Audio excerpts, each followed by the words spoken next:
కొడుకులు పుట్టారు. ధరించను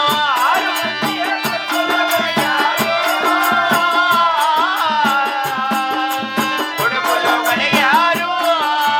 గోత్రమెత్తియో పాడటానికి ఆడపిల్లాడే. అమ్మా కుటుంబదేవి గోవిందా మనకు ఆడబిడ్డ లేదు. ఓటమికి ఓ పాడడానికి ఆడబల లేదే. ఆడబల లేదు. కాదు ప్రాణేశ్వర, అమ్మ కుటుంబదేవి ఇన్ని కలిగినటువంటి మన పాల్గొండాపురి పట్టణమున అవును కులము చెప్పటానికి 6 మంది కుమారులు జన్మించారు. అవును కుల గోత్రం ఎత్తి పాడటానికి ఆహా. ఆడబాల సంతానము లేక లేఖ మనమును నిశ్చింత పోచునన్నాడు ప్రాణేశ్వర. అమ్మ కుటుంబదేవి ప్రాణేశ్వర, నీవు ఆడబాల సంతానం అడుగుతున్నావు కదా, ఆహా దీనికైనా తగవైన యోచన తెలుపగలవా ప్రాణేశ్వర, దేవి? ఈ నేటి దినమున అవును. వార శనివారం ఉన్నది.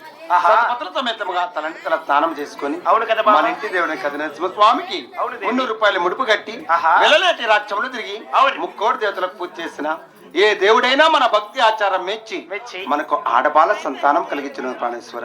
భామ కొండమదేవి నీ ఆజ్ఞాచారమే. అలాగే వీళ్ళు వేట రాజ్యాలకు బయలుదేరిదాం దేవి. మన విలువరే పోతే మనకు సహాయం చేయడానికి ఎవరుంటారు?